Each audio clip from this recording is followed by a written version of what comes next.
In the park along the waterfront that I've been going to every day, I have two favorite sculptures. The first has the forms of two ancient kings, side by side, King Asa and King Yehoshaphat. Carved out of stone, one sits, the other stands. They're clearly from the past, but with their arms folded and looking off into the distance across the sea, they both seem proud of the present and hopeful of the future. The second piece of art is a steel-winged sculpture 120 feet up in the air, a plane that looks like a bird, or a bird that looks like a plane. It's a memorial to two pilots shot down during the War of Independence, defending a new country attacking its harbor. There's a sadness to it, of course, but with it up so high and soaring, it's another statement of pride. Where is this, you wonder? As you can probably guess, I'm not at Claremont along the river where I usually rave about the views and walk with Nora. Not at Poets Walk, one of our favorite hikes in Red Hook. Nope. I'm on a promenade over the Mediterranean at its very eastern shore, in Tel Aviv, Israel, 5,600 miles from home in the Hudson Valley. This is an incredible place. They say the definition of the phrase God's country is a beautiful area, often rural, favored by a higher power.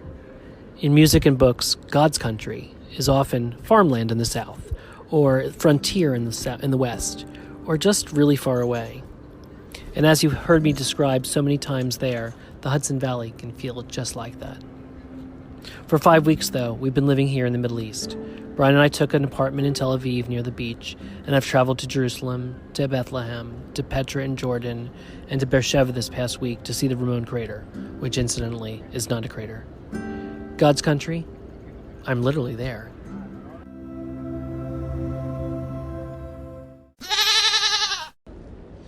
I'm Matt Zucker, and this is Cidiot, learning to live and love life in the Hudson Valley. Welcome to Season 3, if you can believe it, and Episode 31, God's Country. The positive connotations of this phrase are usually a beautiful rural area and a place you want to get back to. Some definitions also say it's an inconvenient location. The Urban Dictionary is more negative and critical. Land so far out, it says, in the middle of nowhere that even the most basic artifacts of civilization are hard to come by. The associated hashtags are middle of nowhere, vast dirt ocean, flyover states, farming, hick, ass Krakistan, and bumfuck. Obviously, I find a few of those semi-offensive, since if I'd learned anything in the last 5 years, and hopefully you the last 30 episodes, is that middle of nowhere can very much be at the center of the universe, where people come together, where we first started, where food is still made. As Cidiots, of course, we must learn to adapt. For example, I'm learning to like country music. Blake Shelton from NBC's The Voice, who apparently also makes music, has a recent hit single, God's Country. I've listened to it like 100 times. You can feel the resilience in his voice and in the lyrics. One analysis I read said Shelton portrays the country as a challenging place to live, people working by the sweat of their brow. But even though he owns the land he talks about, he doesn't consider himself the actual owner.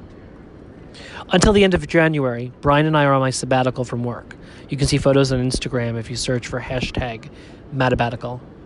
You'll see us along the beach, at food markets, out to dinner with local friends, at the Wailing Wall in Jerusalem, at the Wall in Bethlehem, exploring Petra, plus selfies with visitors like my mom's sister and her friend Lisa, who all came over to visit. But even if we travel halfway around the world to what seems like another world, you can't take the boys of the Hudson Valley or the Hudson Valley out of the boys.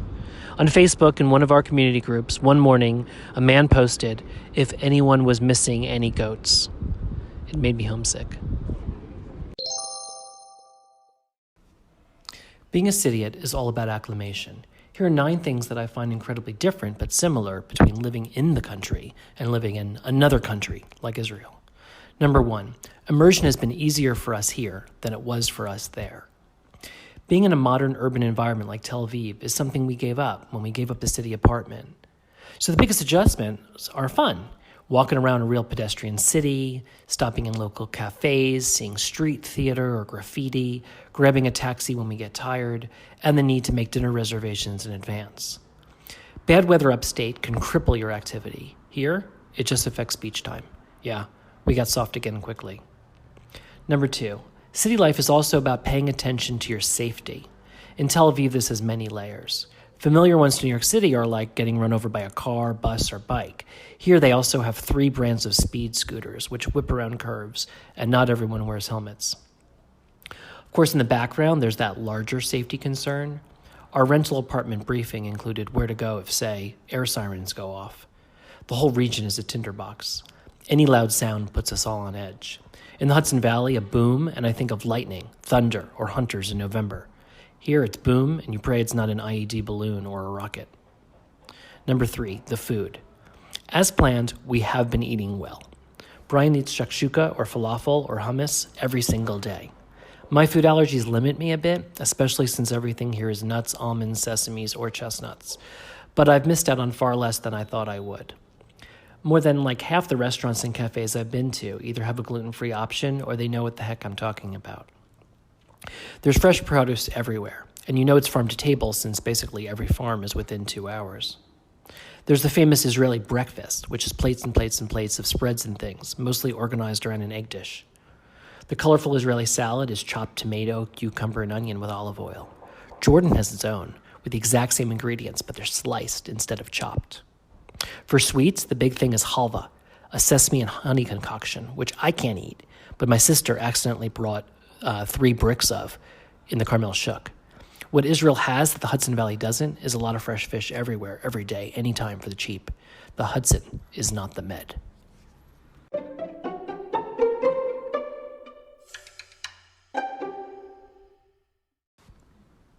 Number 4 on my list of similarities and differences is the ubiquity of animals.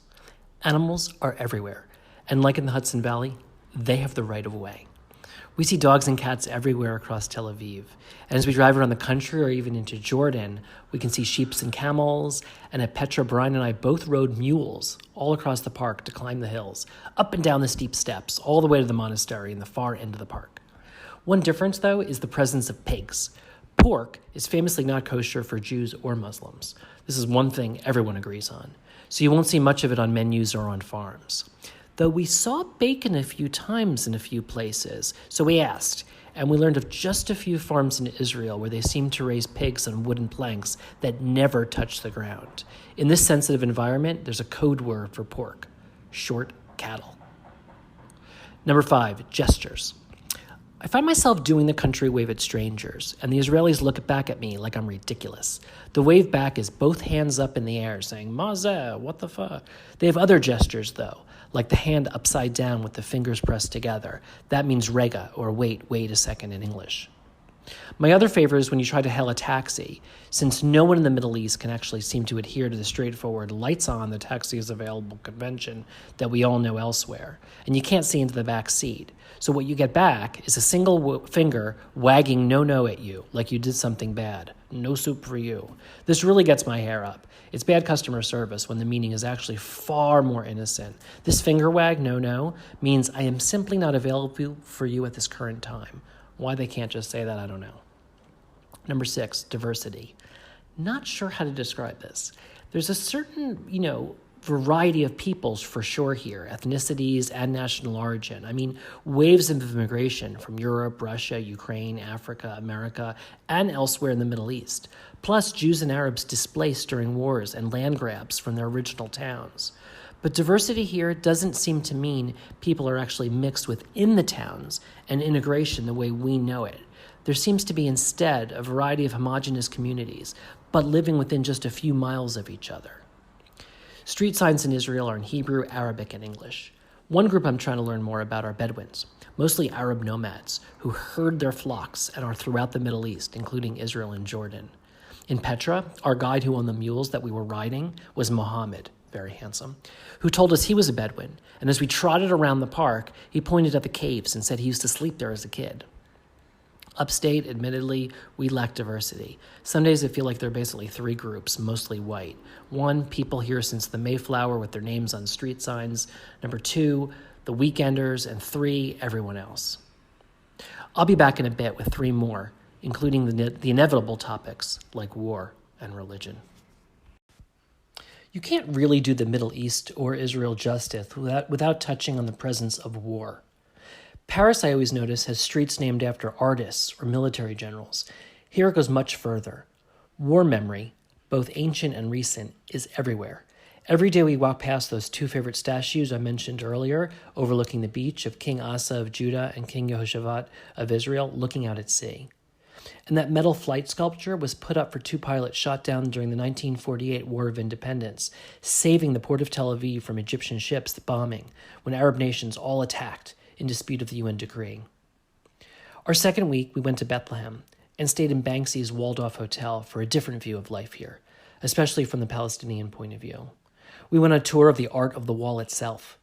It's harrowing and heartbreaking, and in the presence of giant guard towers, checkpoints, loudspeakers, and barbed wire, incredibly uncomfortable. As Americans, we get to move about freely. The only seeming obstacles are figuring out which line to get on and what to do with all the little pieces of paper they give you through going through checkpoints. We see soldiers everywhere, very, very young people, men and women.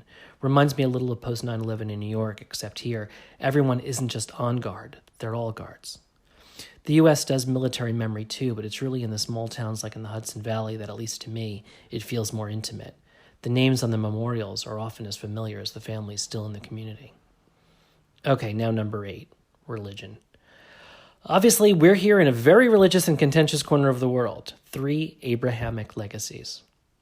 You're reminded of it throughout the day by religious artifacts, calls to prayer, and every Shabbat when things shut down on Friday for Muslims and Friday evening and Saturday for Jews. Upstate, there are a high number of churches per capita, but it's not always clear where the divide is between the religious and the secular. Here, the split is pretty blatant, by how people dress, by separation in their schools, and even where people live. Like in the U.S., there are also flavors of observance and orthodoxy in between the extremes. There are highly religious communities throughout the country, especially in and near Jerusalem. Tel Aviv seems utterly secular, with plenty of restaurants open on Shabbat and even talk of running the buses on Saturdays. Just this week on Sunday, we took the high-speed train into Jerusalem again. At the train station, there were oddly no taxis. Frustrated, we started to walk towards our dinner destination and stumbled right into the heart of the reason. A massive protest of the ultra-Orthodox had shut down transit. Hundreds of men in black hats and coats protesting the arrest of someone in their community who refused the compulsory draft. Police on horses tried to disperse the crowds, and Brian and I cleared it before the water cannons came out. After a very hip dinner near the main market, we went to bed early to get up at 6 for Women of the Wall, which is a monthly reading of the Torah at the Wailing Wall by women, which was holy, inspiring, and quite feminist. The sight of highly religious men on one side reading from the Torah and dancing, and then women on the other side doing the same exact thing with all that tension that comes from being within Jerusalem was really something. One thing that seems very consistent, regardless of religious fervor, is recognizing Shabbat, the Sabbath. Basically, friends and family come together and have a meal on a weekly basis. And since the country is small, like the size of New Jersey, kids can come home to their parents, or like we did, go to a meal at our friend's grandmother's on Saturday. There, our friend's grandma, who came from Iraq in 1947, made a table full of traditional dishes and sent us all home with leftovers in Tupperware. I don't know the propensity of religion in upstate farmers, but from what I can see running, a farm on either side of us at home, people definitely do family meals for sure, but I think it's rare for anyone on a farm to take a week, or a day off. Brian and I usually recognize the Sabbath on Friday nights in some way, and I think this experience only reinforced how charming and meaningful that can be. Number 9, the past and the present. The last observation I have this episode is around time. Nowhere like the Middle East does the past and present rub up against each other. You're walking around in your Patagonia with your iPhone on places from the Bible, with stories real and raw from every century since then. I think I started to get on Brian's nerves that as we drive around the country, and based on every highway sign for a town we'd pass, I'd go to Wikipedia and get the skinny on the town's history.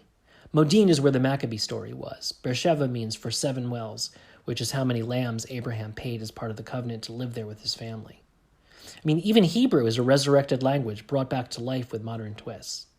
The Hudson Valley is a microcosm of this present and past concept, I believe, with strong influences and memories of the American Revolutionary history all around us. Some are explicit, some are less so, but they're all needing to be remembered. But in Rhinebeck, we're talking about, just the 16 and 1700s AD.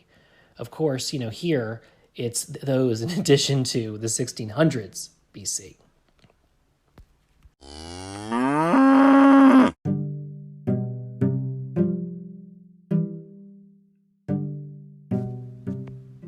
While much of the world points its way towards sacred spots in the Middle East, or to even brace itself for bad news from countries in conflict here, I'm actually staring right now in the opposite direction, west, across the Mediterranean, thinking of the peaceful Hudson River, our community back home, the surrounding farms, and of course our little Nora, who I've missed all month.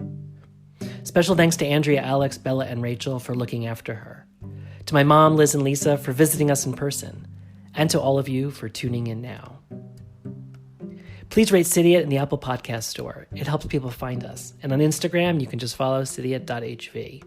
I'm Matt Zucker, and I'll be back with more of Season 3. Come visit.